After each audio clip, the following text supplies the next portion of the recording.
Hi friends, welcome back to the channel Tanipriya vlogs and creations. ಇವತ್ತಿನ ವಿಡಿಯೋದಲ್ಲಿ ನಾನು without ಕುಚ್ಚು ಒಂದು ಬ್ರೈಡಲ್ ಡಿಸೈನನ್ನು ತೋರಿಸ್ತಾ ಇದ್ದೀನಿ. ಸೀರೆಗೆ ಕುಚ್ಚು ಬೇಡ ಅನ್ನೋರು ಈ ಥರ ಡಿಸೈನ್ಸ್ಗಳನ್ನು ಟ್ರೈ ಮಾಡಿ. ಈ ಡಿಸೈನ್ಗೆ ನಾನು ನೀಡಲ್ ಬಂದು 0.75 mm ಈ ನೀಡಲನ್ನು ಯೂಸ್ ಮಾಡ್ಕೋತಿದ್ದೀನಿ. 11 ಆದರೂ ನಡೆಯುತ್ತೆ.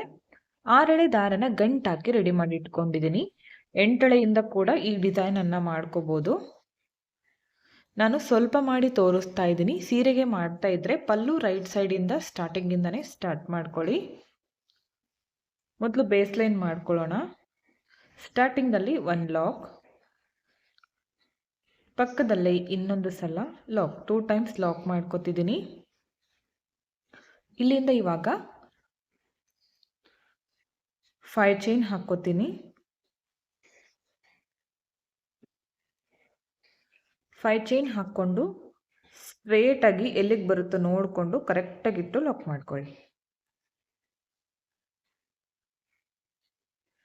ಜಾಸ್ತಿ ಒಳಗಡೆನೂ ಬೇಡ ಹೊರಗಡೆನೂ ಬೇಡ, ಕರೆಕ್ಟಾಗಿಟ್ಟು ಲಾಕ್ ಮಾಡ್ಕೋಬೇಕು. ಮತ್ತೆ 5 chains,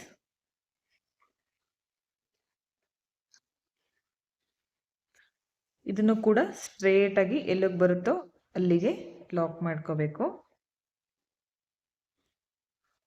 again 5 chains, base line ಪೂರ್ತಿ 5 ಚೈನ್ ಬರುತ್ತೆ. ಈ ಥರ ಸೀರೆ ಪೂರ್ತಿ ಕಂಟಿನ್ಯೂ ಮಾಡ್ತಾ ಹೋಗಿ.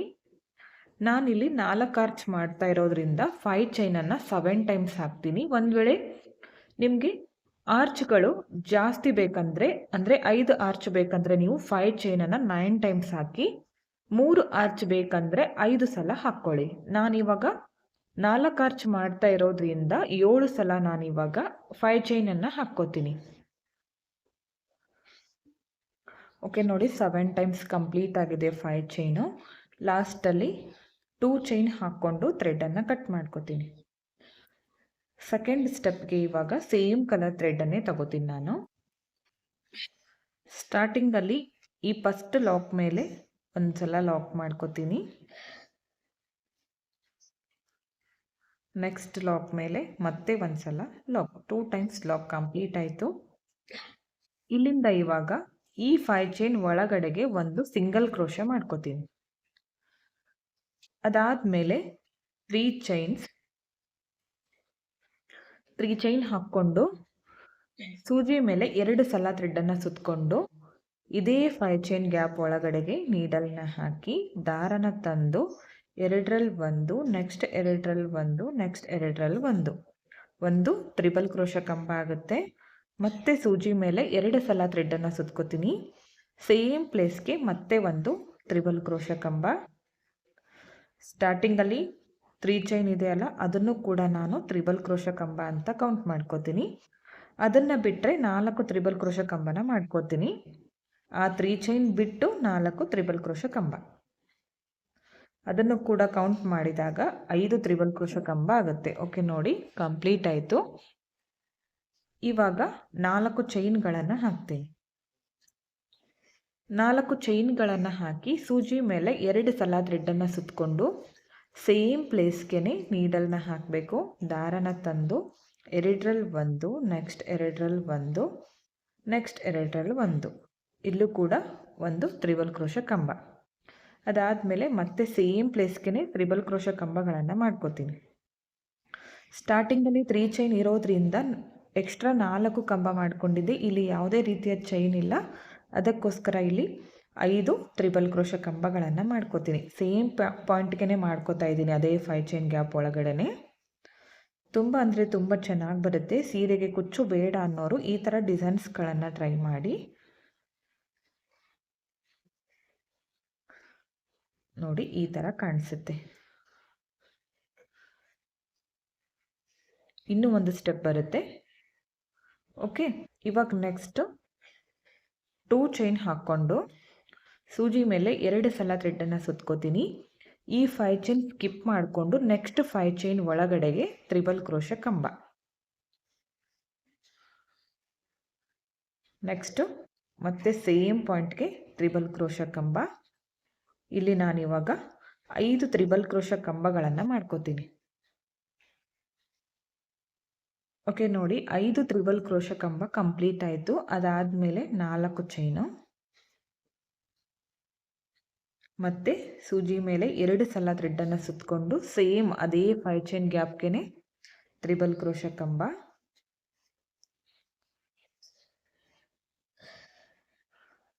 ಇಲ್ಲೂ ಕೂಡ ಇವಾಗ 5 ತ್ರಿಬಲ್ ಕ್ರೋಶ ಕಂಬಗಳನ್ನು ಮಾಡ್ತೀನಿ. ಪಕ್ಕದಲ್ಲೇ ಬರಲಿ ಕಂಬಗಳು, ಹಾಗೆ ಕಂಬಗಳು ಒಂದೇ ಸಮವಾಗಿ ಬರೋ ಥರ ಮಾಡ್ಕೊಳ್ಳಿ. ಹೆಚ್ಚು ಕಡಿಮೆ ಬೇಡ ಕಂಬಗಳು, ಎಲ್ಲ ಕಂಬಗಳು ಒಂದೇ ಸಮವಾಗಿ ಇರಬೇಕು. ಡಬಲ್ ಕ್ರೋಶ ಕಂಬ ಆಗಿರ್ಬೋದು, ತ್ರಿಬಲ್ ಕ್ರೋಶ ಕಂಬ ಆಗಿರ್ಬೋದು. ಡಿಸೈನ್ ಮಾಡ್ಕೊಳ್ಳುವಾಗ ಒಂದೇ ಸಮವಾಗಿ ಬರೋ ಥರ ಮಾಡ್ಕೋಬೇಕು. ಅವಾಗ ಮಾತ್ರ ಫಿನಿಶಿಂಗ್ ನೀಟಾಗಿ ಬರುತ್ತೆ, ಡಿಸೈನ್ ಕೂಡ ಚೆನ್ನಾಗಿ ಕಾಣಿಸುತ್ತೆ. ಓಕೆ ನೋಡಿ, ಈ ಥರ ಬರುತ್ತೆ.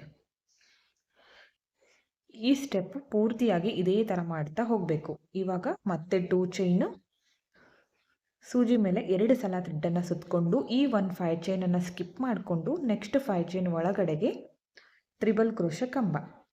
ಅರ್ಥ ಆಯಿತು ಅನ್ಕೋತೀನಿ. ಈ ಥರ ಸೀರೆ ಪೂರ್ತಿ ಕಂಟಿನ್ಯೂ ಮಾಡ್ತಾ ಹೋಗಿ. ಇಲ್ಲಿ ನೋಡಿ, 3 ಚೈನ್ ಹಾಕ್ಕೊಂಡ್ಮೇಲೆ 4 ತ್ರಿಬಲ್ ಕ್ರೋಶ ಕಂಬ ಮಾಡ್ಕೊಂಡಿದ್ದೀನಿ. ಅದಾದಮೇಲೆ 4 ಚೈನ್ಸು, ಅದಾದಮೇಲೆ ಮತ್ತೆ 5 ತ್ರಿಬಲ್ ಕ್ರೋಶ ಕಂಬ, ಇಲ್ಲಿ 2 ಚೈನು, ಮತ್ತೆ ಇಲ್ಲಿ 5 ತ್ರಿಬಲ್ ಕ್ರೋಶ ಕಂಬ, 4 ಚೈನ್ಸು, 5 ತ್ರಿಬಲ್ ಕ್ರೋಶ ಕಂಬ. ಈ ಥರ ಸೀರೆ ಪೂರ್ತಿ ಕಂಟಿನ್ಯೂ ಮಾಡ್ಕೊಂಡೋಗಿ ನೆಕ್ಸ್ಟ್ ಸ್ಟೆಪ್ ತೋರಿಸ್ತೀನಿ. ನೆಕ್ಸ್ಟ್ ಓಕೆ ನೋಡಿ, ಇಷ್ಟು ಮಾಡ್ಕೊಂಡಿದ್ದೀನಿ. ಇವಾಗ ನೆಕ್ಸ್ಟ್ ಏನು ಮಾಡಬೇಕಂತ ತೋರಿಸ್ಕೊಡ್ತೀನಿ. ಲಾಸ್ಟಲ್ಲಿ ಕೂಡ ಸೇಮ್ ಇದೇ ಥರ ಮಾಡ್ಕೊಂಡಿದ್ದೀನಿ. ಇವಾಗ 2 ಚೈನ್ ಹಾಕ್ಕೊಂಡು ಥ್ರೆಡನ್ನು ಕಟ್ ಮಾಡ್ಕೊತೀನಿ. ಈ ಕಟ್ ಮಾಡ್ಕೊಂಡಿರೋ ಥ್ರೆಡನ್ನು ಈ ಥರ ಟೈಟಾಗಿ ಮೇಲೆ ಎಳ್ಕೊಳ್ಳಿ, ಯಾವುದೇ ಕಾರಣಕ್ಕೂ ಬಿಚ್ಕೊಳ್ಳೋದಿಲ್ಲ. ನೋಡ್ತಾ ಇರ್ಬೋದು ಎಷ್ಟು ನೀಟಾಗಿ ಬಂದಿದೆ ಡಿಸೈನ್ ಅಂತ. ಇದು ಪೂರ್ತಿಯಾಗಿ ಕಂಪ್ಲೀಟ್ ಆದಮೇಲೆ ತುಂಬಾ ಚೆನ್ನಾಗಿ ಕಾಣಿಸುತ್ತೆ ಫ್ರೆಂಡ್ಸ್ ಡಿಸೈನು. ಈಗ ನೆಕ್ಸ್ಟ್ ಸ್ಟೆಪ್ಪನ್ನು ತೋರಿಸ್ತೀನಿ.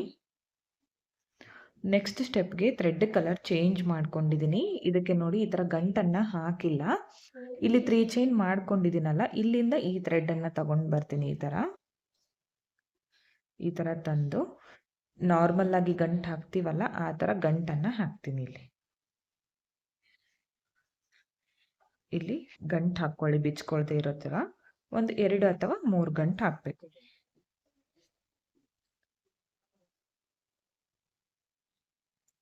ಓಕೆ, 1-2 ಗಂಟು ಹಾಕ್ಕೊಂಡು ಎಕ್ಸ್ಟ್ರಾ ಥ್ರೆಡನ್ನು ಕಟ್ ಮಾಡ್ಕೋತೀನಿ. ಗಂಟು ಹಾಕ್ಕೊಂಡ್ಮೇಲೆ ಸೇಮ್ ಪಾಯಿಂಟ್ಗೆ ನೀಡಲ್ನ ಹಾಕಿ ಈ ದಾರನ ತಂದು ಅಲ್ಲಿ ಒಂದು ಲಾಕ್ ಮಾಡ್ಕೋತೀನಿ. ಅರ್ಥ ಆಯ್ತು ಅನ್ಕೋತೀನಿ ಇದು. ಇವಾಗ ಇಲ್ಲಿಂದ 3 ಚೈನ್ ಹಾಕ್ಕೊಂಡು ಇಲ್ಲಿ 4 ಚೈನ್ ಹಾಕ್ಕೊಂಡಿದ್ನಲ್ಲ, ಇಲ್ಲಿ ಲಾಕ್ ಮಾಡ್ಕೋತೀನಿ. ಲಾಕ್ ಮಾಡ್ಕೊಂಡ್ಮೇಲೆ 2 ಚೈನ್ಸ್. ಓಕೆ ನೋಡಿ, 2 ಚೈನ್ ಆದಮೇಲೆ ಸೂಜಿ ಮೇಲೆ 1 ಸಲ ಥ್ರೆಡನ್ನು ಸುತ್ಕೋತೀನಿ. ಈ 4 ಚೈನ್ ಗ್ಯಾಪ್ ಒಳಗಡೆಗೆ ನೀಡಲ್ನ ಹಾಕಿ ದಾರನ ತಂದು 2ರಲ್ಲಿ 1, ನೆಕ್ಸ್ಟ್ 2ರಲ್ಲಿ 1, ಮತ್ತೆ ಸೇಮ್ ಪಾಯಿಂಟ್ಗೆ ಮತ್ತೆ ಒಂದು ಡಬಲ್ ಕ್ರೋಶ ಕಂಬ, ಮತ್ತೊಂದು ಡಬಲ್ ಕ್ರೋಶ ಕಂಬ. ಇಲ್ಲಿ 2 ಚೈನ್ ಆದಮೇಲೆ 3 ಡಬಲ್ ಕ್ರೋಶ ಕಂಬನ ಮಾಡ್ಕೋತೀನಿ. ಅದಾದಮೇಲೆ ಮತ್ತೆ 2 ಚೈನ್ ಹಾಕ್ಕೋತೀನಿ. ಸೇಮ್ ಪಾಯಿಂಟ್ಗೆ ಡೈರೆಕ್ಟ್ ಲಾಕ್ ಮಾಡ್ಕೋಬೇಕು. ಒಂದು ಪೆಟಲ್ ಬರುತ್ತೆ ನೋಡಿ, ಈ ಥರ ಪೆಟಲ್ ಬರುತ್ತೆ. ಈಗ ಮತ್ತೆ 2 ಚೈನ್ ಹಾಕ್ಕೋತೀನಿ. ಸೂಜಿ ಮೇಲೆ 1 ಸಲ ಥ್ರೆಡನ್ನು ಸುತ್ತಕೊಂಡು ಸೇಮ್ ಪಾಯಿಂಟ್ಗೆ ಡಬಲ್ ಕ್ರೋಶ ಕಂಬ. ಇಲ್ಲೂ ಕೂಡ 2 ಚೈನ್ ಆದಮೇಲೆ ನಾನು 3 ಸಲ ಡಬಲ್ ಕ್ರೋಶ ಕಂಬನ ಮಾಡ್ಕೋತೀನಿ. ಅರ್ಥ ಆಯಿತು ಅನ್ಕೋತೀನಿ ಪೆಟಲ್ ಯಾವ ಥರ ಮಾಡಬೇಕಂತ. ಈಗ 2 ಚೈನ್, ಸೇಮ್ ಪಾಯಿಂಟ್ಗೆ ಲಾಕ್. 2 ಪೆಟಲ್ಸ್ ಬಂತು. ಇದನ್ನು ಸ್ವಲ್ಪ ಎಳ್ಕೊಂಡು ಮಾಡ್ಕೋಬೇಕು, ಅವಾಗ ಹಿಡಿಸುತ್ತೆ ಅಲ್ಲಿ. ಮತ್ತೆ 2 ಚೈನ್, ಸೂಜಿ ಮೇಲೆ 1 ಸಲ ಥ್ರೆಡನ್ನು ಸುತ್ತಕೊಂಡು ಸೇಮ್ ಪಾಯಿಂಟ್ಗೆ ಡಬಲ್ ಕ್ರೋಶ ಕಂಬಗಳನ್ನು ಮಾಡ್ಕೋಬೇಕು. 3 ಸಲ 2 ಚೈನ್ ಆದಮೇಲೆ 3 ಸಲ ಡಬಲ್ ಕ್ರೋಶ ಕಂಬನ ಮಾಡ್ತೀನಿ.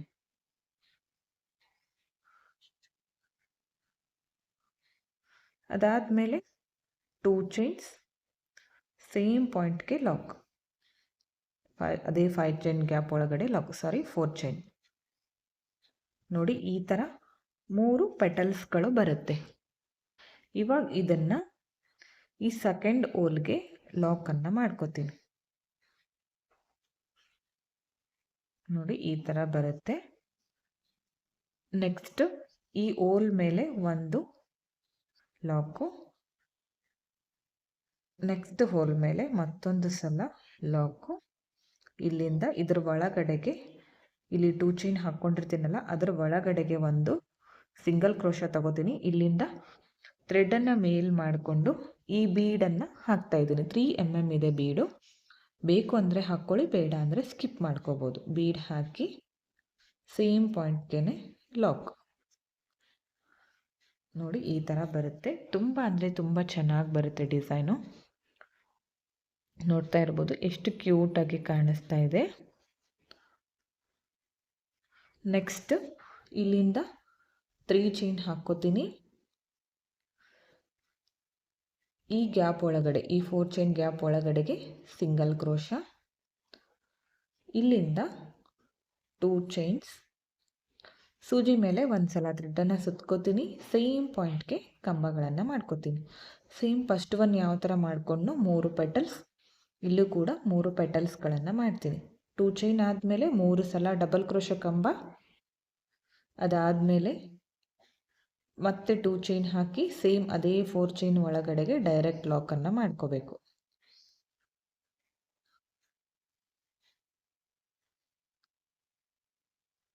ಓಕೆ, ಈ ಥರ ಎಳ್ಕೊಂಡು ಮಾಡ್ಕೊಳ್ಳಿ, ನೀಟಾಗಿ ಬರುತ್ತೆ. ಮತ್ತೆ 2 ಚೈನು, ಮತ್ತೆ ಸೂಜಿ ಮೇಲೆ ಒಂದು ಸಲ ಥ್ರೆಡನ್ನು ಸುತ್ತಕೊಂಡು ಡಬಲ್ ಕ್ರೋಶ ಕಂಬ. ಸೇಮ್ ಇಲ್ಲೂ ಕೂಡ ಇನ್ನೂ 2 ಪೆಟಲ್ಸ್ಗಳನ್ನು ಮಾಡ್ಕೋತೀನಿ. 2 ಚೈನ್, 3 ಸಲ ಡಬಲ್ ಕ್ರೋಶ ಕಂಬ, ಅದಾದಮೇಲೆ ಮತ್ತೆ 2 ಚೈನ್ ಹಾಕಿ ಇದೇ 4 ಚೈನ್ ಗ್ಯಾಪ್ಗೆ ಲಾಕ್ ಮಾಡಿಕೊಂಡಾಗ ಮತ್ತೊಂದು ಪೆಟಲ್ ಬರುತ್ತೆ. ಮತ್ತೆ 2 ಚೈನ್, ಸೂಜಿ ಮೇಲೆ ಒಂದು ಸಲ ಥ್ರೆಡನ್ನು ಸುತ್ತಕೊಂಡು ಸೇಮ್ ಪಾಯಿಂಟ್ಗೆ 3 ಡಬಲ್ ಕ್ರೋಶ ಕಂಬ ಮಾಡ್ಕೋತೀನಿ. 3 ಡಬಲ್ ಕ್ರೋಶ ಕಂಬ ಆದಮೇಲೆ 2 ಚೈನ್ ಹಾಕ್ಕೊಂಡು ಸೇಮ್ ಪಾಯಿಂಟ್ಗೆ ಒಂದು ಸಲ ಲಾಕ್. ಇವಾಗ ಇದನ್ನು ಈ ಸೆಕೆಂಡ್ ಲಾಕ್ ಮೇಲೆ ಲಾಕ್ ಮಾಡ್ಕೋತೀನಿ. ಮತ್ತು ನೆಕ್ಸ್ಟ್ ಲಾಕ್ ಮೇಲೆ ಮತ್ತೊಂದು ಸಲ ಲಾಕ್, ನೆಕ್ಸ್ಟ್ ಲಾಕ್ ಮೇಲೆ ಮತ್ತೆ ಲಾಕ್. ಅದಾದಮೇಲೆ ನೆಕ್ಸ್ಟ್ ಇಲ್ಲಿ 2 ಚೈನ್ ಹಾಕಿದ್ದೀನಲ್ಲ, ಇಲ್ಲಿ ಒಂದು ಸಿಂಗಲ್ ಕ್ರೋಶ. ನೋಡಿ ಈ ಥರ ಬರುತ್ತೆ.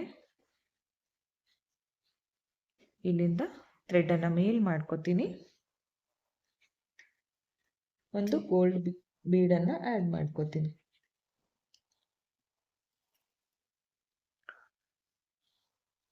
ಬೀಡ್ ಹಾಕ್ಕೊಂಡು ಅದೇ ಪ್ಲೇಸ್ಗೆ ಬೀಡ್ ಲಾಕ್ ಮಾಡಲ್ಲ, ಡೈರೆಕ್ಟಾಗಿಯೇ ಈ ಥರ ಲಾಕ್ ಮಾಡ್ಕೋತಿದ್ದೀನಿ. ಇಲ್ಲಿಂದ 3 ಚೈನ್ಸ್, ಈ 4 ಚೈನ್ ಗ್ಯಾಪ್ ಒಳಗಡೆಗೆ ಲಾಕ್. ಅರ್ಥ ಆಯಿತು ಅನ್ಕೋತೀನಿ.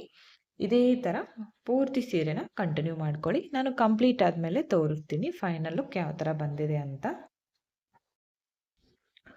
ಓಕೆ, ನೋಡಿ 4 ಆರ್ಚ್ಗಳು ಕಂಪ್ಲೀಟ್ ಆಗಿದೆ. ಎಲ್ಲ ಆರ್ಚ್ಗಳು ಒಂದೇ ಸಮವಾಗಿ ಬಂದಿದೆ. ನಿಮಗೇನಾದರೂ 5 ಆರ್ಚ್ ಬೇಕಂದರೆ ಇಲ್ಲಿ 5 ಚೈನ್ ಹಾಕಿದ್ದೀನಲ್ಲ, ಇದನ್ನು 9 ಸಲ ಹಾಕ್ಕೊಳ್ಳಿ. 6 ಆರ್ಚ್ ಬೇಕಂದರೆ 11 ಸಲ ಮಾಡ್ಕೊಳ್ಳಿ. ಸೀರೆ ಪೂರ್ತಿ ಬೇಕಂದರೆ ಇದೇ ಈ ಥರ ಕಂಟಿನ್ಯೂ ಮಾಡ್ತಾ ಹೋಗಿ. ಇವಾಗ ನೋಡಿ ಲಾಸ್ಟಲ್ಲಿ ಇಲ್ಲಿ ಲಾಕ್ ಮಾಡ್ಕೊಂಡ್ಮೇಲೆ 2 ಚೈನ್ ಹಾಕ್ಕೊಂಡು ನಾನಿವಾಗ ಥ್ರೆಡನ್ನು ಕಟ್ ಮಾಡ್ಕೋತೀನಿ. ಡಿಸೈನ್ ಇವಾಗ ಕಂಪ್ಲೀಟ್ ಆಯಿತು. ಈಗ ಡಿಸೈನ್ ಕಂಪ್ಲೀಟ್ ಆದಮೇಲೆ ನೆಕ್ಸ್ಟು ಇಲ್ಲಿ ಎಕ್ಸ್ಟ್ರಾ ಥ್ರೆಡ್ ಇದೆಯಲ್ಲ, ಇದು ಮತ್ತು ಯೆಲ್ಲೋ ಕಲರ್ ಮತ್ತು ಪರ್ಪಲ್ ಕಲರು, ಇದನ್ನೆಲ್ಲ ನಾನು ಬ್ಯಾಕ್ ಸೈಡಲ್ಲಿ ಗಮ್ ಹಚ್ಚಿ ಅಟ್ಯಾಚ್ ಮಾಡ್ಕೋತೀನಿ. ನೋಡ್ತಾ ಇರ್ಬೋದು, ಕುಚ್ಚು ಇಲ್ಲದೇ ಈ ಡಿಸೈನ್ ತುಂಬಾ ಚೆನ್ನಾಗಿ ಕಾಣಿಸ್ತಾ ಇದೆ.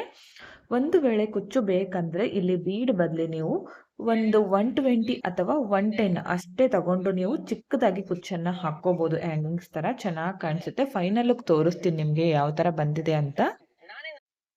ಓಕೆ ಫ್ರೆಂಡ್ಸ್, ನೋಡಿ ಕಂಪ್ಲೀಟ್ ಆಗಿದೆ. ಕಂಪ್ಲೀಟ್ ಆದಮೇಲೆ ಫೈನಲ್ ಲುಕ್ ಈ ಥರ ಕಾಣಿಸ್ತಾ ಇದೆ. ಇದನ್ನು ಸೀರೆಗೆ ಮಾಡ್ಕೊಳ್ಳಿ, ತುಂಬ ಅಂದರೆ ತುಂಬ ಚೆನ್ನಾಗಿ ಬರುತ್ತೆ. ಇದಕ್ಕೆ 500 600ವರೆಗೂ ಚಾರ್ಜ್ ಮಾಡ್ಕೋಬೋದು. ನಿಮ್ಮ ಪ್ಲೇಸಸ್ ಮೇಲೆ ಡಿಪೆಂಡ್ ಆಗಿರುತ್ತೆ. ಹೆಚ್ಚು ಕಡಿಮೆ ನೋಡಿಕೊಂಡು ಮಾಡ್ಕೊಳ್ಳಿ. ಇಲ್ಲಿ ಬೇಕಿದ್ದರೆ ಒಂದೊಂದು ಸ್ಟೋನನ್ನು ಹಚ್ಕೋಬೋದು, ಇಲ್ಲ ಅಂದರೆ ಕುಂದನನ್ನು ಕೂಡ ಇಲ್ಲಿ ಹಚ್ಕೋಬೋದು. ಸಿಂಗಲ್ ಒಂದೊಂದು ಪೆಟಲ್ಗೆ ಒಂದೊಂದು ಚಿಕ್ಕ ಚಿಕ್ಕ ಕುಂದನನ್ನು ಸೀರೆ ಕಲರ್ ಕಾಂಬಿನೇಷನ್ ನೋಡಿ ಹಚ್ಕೊಳ್ಳಿ, ಚೆನ್ನಾಗಿರುತ್ತೆ. ಈ ಡಿಸೈನ್ಗೆ ಜಾಸ್ತಿ ಬೀಡ್ಸ್ ಕೂಡ ಬಳಸಿಲ್ಲ, ಹಾಗೆ ಕುಚ್ಚು ಕೂಡ ಇಲ್ಲ. ಕುಚ್ಚು ಬೇಡ ಬೀಡ್ಸ್ ಬೇಡ ಅನ್ನೋರು ಈ ಥರ ಡಿಸೈನ್ಸ್ಗಳನ್ನು ಟ್ರೈ ಮಾಡಿ. ತುಂಬ ಅಂದರೆ ತುಂಬ ಚೆನ್ನಾಗಿ ಬರುತ್ತೆ. ನಿಮಗೂ ಕೂಡ ಇಷ್ಟ ಆಗಿದೆ ಅಂತ ತಿಳ್ಕೊಂಡಿದ್ದೀನಿ. ಇಷ್ಟ ಆಗಿದ್ರೆ ಒಂದು ಲೈಕ್ ಮಾಡಿ, ಹಾಗೆ ಫ್ರೆಂಡ್ಸ್ಗಳಿಗೆ ಶೇರ್ ಮಾಡಿ. ವಿಡಿಯೋನ ಸಬ್ಸ್ಕ್ರೈಬ್ ಮಾಡ್ಕೊಳ್ಳದೆ ನೋಡ್ತಾ ಇದ್ದರೆ ಪ್ಲೀಸ್ ಚಾನಲನ್ನು ಸಬ್ಸ್ಕ್ರೈಬ್ ಮಾಡ್ಕೊಳ್ಳಿ. ಪಕ್ಕದಲ್ಲಿರೋ ಬೆಲ್ ಐಕನ್ನ ಕ್ಲಿಕ್ ಮಾಡಿ ಆಲ್ ಅನ್ನೋ ಆಪ್ಷನ್ನ ಸೆಲೆಕ್ಟ್ ಮಾಡಿಕೊಂಡ್ರೆ ನಾನು ವಿಡಿಯೋ ಹಾಕಿದ ತಕ್ಷಣ ಮೊದಲು ನಿಮಗೆ ನೋಟಿಫಿಕೇಷನ್ ಬಂದು ತಲುಪುತ್ತೆ. ವಿಡಿಯೋನ ಸ್ಕಿಪ್ ಮಾಡದೆ ಕೊನೆವರೆಗೂ ನೋಡಿದ್ದಕ್ಕೆ thank you friends. Thank you for watching. Thank you.